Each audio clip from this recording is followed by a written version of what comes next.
السلام علیکم جولے ناظرین، جیسا کہ آپ سب کو معلوم ہوگا کہ ہماری صدر جمہوریہ محترمہ دروپدی مرمو صاحبہ نے جو آرڈر ایشو کیا ہے جموں کشمیر سے پریزیڈنشل جو رول تھا اس کو ریووک کرنے کا، یہ ایک ایسے وقت میں یہ فیصلہ لیا ہے جب جموں کشمیر میں اسمبلی الیکشنز ہو چکے ہیں اور لوگوں نے اپنی مرضی کی حکومت چننے کا فیصلہ کیا ہے، اور لوگوں کو پہلی بار 5 اگست 2019 کے وہ جو ڈیسیجن لیا گیا تھا، ایک آربیٹریری ڈیسیجن تھا، اس ڈیسیجن کے بعد پہلی بار لوگوں کو اپنی مرضی کی حکومت چننے کا موقع ملا ہے۔ ان 5 سالوں میں جموں کشمیر کے ساتھ ساتھ لداخ کے عوام نے بھی جمہوریت کے نام پہ جو تماشا ہے وہ دیکھا ہے کہ کیسے جمہوریت کا گلا گھونٹا گیا اور کیسے بیوروکریسی کے چنگل میں جموں کشمیر اور لداخ کو ڈالا گیا۔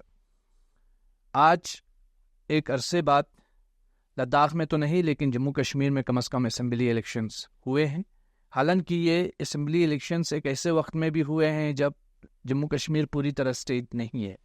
ہم امید کریں گے کہ جموں کشمیر فل فلیج اسٹیٹ بنے، پھر سے ایک بار جموں کشمیر کو وہ سارے اختیارات، وہ سارے پاورز ملے جو 5 اگست 2019 سے پہلے ریاست جموں کشمیر کو تھے۔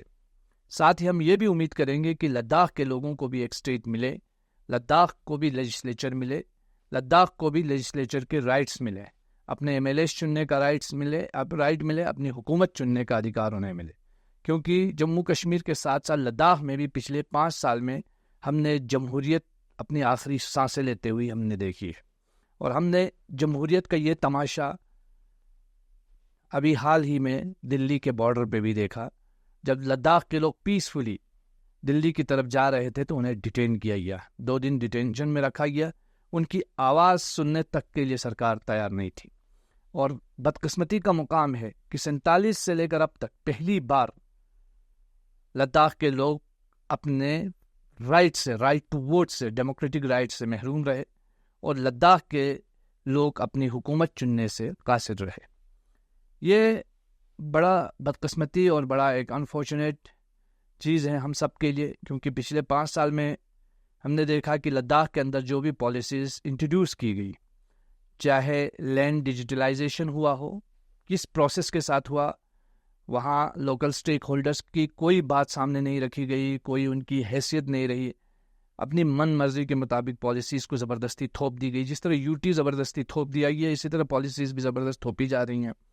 اپنی من مرضی کے مطابق انڈسٹریل پالیسی کو انٹروڈیوس کیا، اور اپنی من مرضی کے مطابق ڈسٹرکٹ کریشنز ہوا، اور اب مجھے یہ خدشہ ہے کہ آئندہ آنے والے دور میں جو ڈسٹرکٹس کا باؤنڈریز کو ڈیسائیڈ کیا جا رہا ہے، اس میں بھی لوگوں کی آواز کا، لوگوں کی امنگوں کا کوئی احترام نہیں رکھا جائے گا۔ مجھے تو کوئی خاص توقع نہیں ہے، لیکن اس کا یہ مطلب نہیں ہے کہ ہم سب خاموش رہیں۔ ہم اپنی جمہوریت کی بقا کے لیے، اپنے جمہوری حقوق کے لیے، اپنے سیف گارڈز کے لیے، اور نوجوان نسل جو ایک فرسٹریشن کا شکار ہے، تاریخ میں مجھے لگتا ہے اتنا فرسٹریشن لداخ کی یوتھ میں کبھی نہیں تھا جو آج ہے۔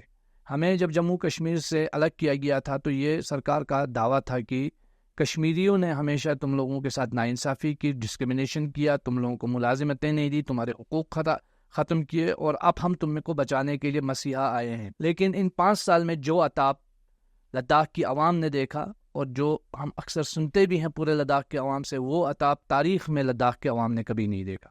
آج جمہوریت کے ساتھ ساتھ لداخ سے باہر بھی اگر کوئی لداخی جا کے اپنی آواز بلند کرنا چاہتا ہے، اس کو بھی وہ حقوق نہیں مل رہے ہیں۔ لداخ کے لوگ شاید 47 کے بعد پہلی مرتبہ ایک ایسا موقع آیا ہے جب ہارش کلائمیٹک کنڈیشنز میں بھی لداخ کے لوگ دھرنے دینے پر، پروٹیسٹ کرنے پر مجبور ہیں۔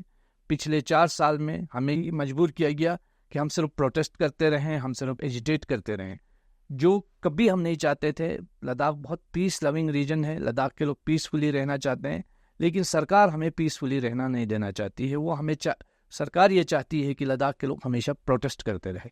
وہ میں اس لیے بتا رہا ہوں کیونکہ کوئی بھی پالیسی اس حساس ریجن میں امپلیمنٹ ہو رہی ہے تو لوکل سٹیک ہولڈرز کو آن بورڈ نہیں لیا جا رہا ہے۔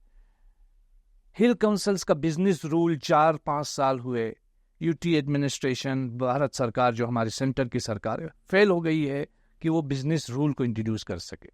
لداخ کے اندر پبلک سروس کمیشن نہیں ہے، 5 سال سے ہمارے یوتھ فرسٹریشن کا شکار ہے۔ ان کے ہاتھ میں نوکری نہیں. آپ دیکھیں ان کے کیا حالات ہیں. مطلب ایون پورے ہندوستان کے اندر بھی دوسرے نمبر پہ ہمارا ریشو آتا ہے کہ ہم انمپلائمنٹ میں ہمارے لوگ ہیں. کوئی بھی پالیسی انٹروڈیوس، چاہے لینڈ ڈیجیٹلائزیشن ہو، انڈسٹریل پالیسی ہو، کوئی بھی پالیسی ہو، اس میں جو ہمارے الیکٹڈ ریپرزنٹیٹیوز ہیں ان کو پوچھا تک نہیں جاتا. تو غرض میرے کہنے کا یہ مطلب ہے. اور آؤٹ سورسنگ کے نام پہ جو تماشا ہو رہا ہے پورے لداخ کے اندر، کیونکہ ہم بار بار بولتے رہے ہیں کہ آؤٹ سورسنگ اپنے آپ میں ایک بہت بڑا اسکیم ہے. اس اسکیم کی جانچ ہونی چاہیے. تو اس اسکیم کو روکنے کے لیے سرکار مجھے نہیں لگتا ہے کہ وہ تیار ہے. کوئی میڈیکل کالج نہیں ہے، کوئی ایگریکلچر یونیورسٹی نہیں ہے. ان 5 سالوں میں لداخ کے لوگوں نے صرف قصے کہانیاں اور جملوں کے علاوہ سرکار سے کچھ نہیں سنا ہے. 6 شیڈول کی ڈیمانڈ کو لے کر پورا لداخ جو ہے پروٹیسٹ کرتا رہا ہے. ابھی تک کوئی سیف گارڈ لداخ کے لوگوں کے پاس نہیں ہے. جس طرح جموں کشمیر میں الیکشن ہوئے، لداخ میں بھی اسی طریقے کے الیکشن ہوں. جموں کشمیر بھی ہاف اسٹیٹ نہ رہے، لداخ بھی ہاف اسٹیٹ نہ رہے، اور لداخ جو ہے وہ گاڑی بغیر انجن کے گاڑی کے طور پہ نہ رہے. لداخ کے لوگوں کو بھی اپنے ڈیموکریٹک رائٹس ملیں، کیونکہ جس دیش میں لداخ کے لوگ جی رہے ہیں وہ دنیا کی سب سے بڑی جمہوریت ہے. لیکن اس سب سے بڑی جمہوریت میں لداخ جیسا ریجن پچھڑا رہنا یہ لداخ کے لوگوں کے لیے قبول نہیں ہے. مجھے امید ہے کہ دیش کے لوگوں کے لیے بھی یہ چیز قابل قبول نہیں ہے. میں امید کروں گا کہ سرکار لداخ کے یوتھس کے مسائل کو سیریسلی لیتے ہوئے لداخ میں پبلک سروس کمیشن، کیونکہ ہماری اور سرکار کی جب بات چیت نئی دلی میں ہوئی تھی تو in principle government of India agree ہوئی تھی کہ Jammu Kashmir public service commission کے ساتھ یا تو ہمیں جوڑ دیا جائے گا یا ہمیں اپنا جو ہے پبلک سروس کمیشن دیا جائے گا. لیکن جس طریقے سے ہمارے اوپر لینڈ ڈیجیٹلائزیشن زبردستی کیا گیا، جس طرح انڈسٹریل پالیسی زبردستی تھوپی گئی، جس طریقے سے ہل کونسل کے رول جو ہے ابھی تک نہیں ہے اور وہ بھی بیوروکریسی کی دلدل میں پیس رہے ہیں، اور جس طرح پورا لداخ بیوروکریسی کی دلدل میں پیس رہا ہے، اسی طرح ڈر ہے اور اس پر ریزنمنٹ بھی لداخ کے لوگوں نے دکھایا ہے کہ زبردستی لداخ کو ڈینکس کے اندر ڈالا جائے گا، جس کی ہم بہت شدید جو ہے وہ اس کے خلاف جو ہے آواز اٹھائیں گے. ہم اس کے خلاف جو ہے اپنی آواز بلند کریں گے. اسٹیٹ ہوڈ کے لیے ہماری لڑائی ہمیشہ رہے گی، اپنے سیف گارڈز کو لے کر ہماری لڑائی ہمیشہ رہے گی، اور اپنے نوجوان نسل کی نوکریوں کو لے کر کے ہم ہمیشہ آواز بلند کرتے رہیں گے. یہ ہمارا جمہوری حق ہے. ہم بہت پیس لونگ لوگ ہیں، ہم بہت پیسفلی رہنا چاہتے ہیں، لیکن سرکار ہمیں دھکیل رہی ہے کہ ہم ایجیٹیشن کرتے رہیں، ہم پروٹیسٹ کرتے رہیں. اور لداخ کے اندر اور لداخ کے باہر لداخ کے لوگ جہاں بھی پروٹیسٹ کر رہے ہیں اس کی پوری ذمہ داری لداخ کے اوپر نہیں، سرکار پہ عائد ہوتی ہے، کیونکہ یہ سرکار ہے جس نے لداخ کے لوگوں کو مجبور کیا ہے. کیونکہ جب کوئی پریشان ہوتا ہے تبھی کوئی ایجیٹیٹ کرتا ہے. لداخ کے لوگوں نے تاریخ میں اتنا ایجیٹیشن نہیں کیا جتنا اس وقت کر رہے ہیں.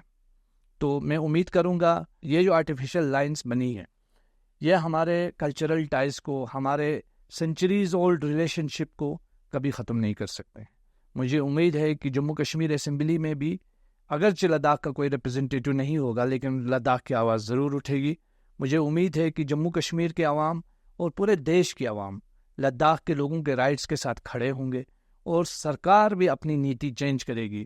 اگر واقعاً وہ یہ سمجھتے ہیں کہ لداخ کے لوگ اس دیش کے لیے ایک بہت بڑا ایسٹ ہیں، اگر وہ یہ سمجھتی ہے، واقعاً اس چیز پہ بلیو ہے، تو اڈانی کے لیے ہمیں قربان نہیں کرے گی، اپنے کرونی کیپٹلسٹ کے لیے ہمیں قربان نہیں کرے گی.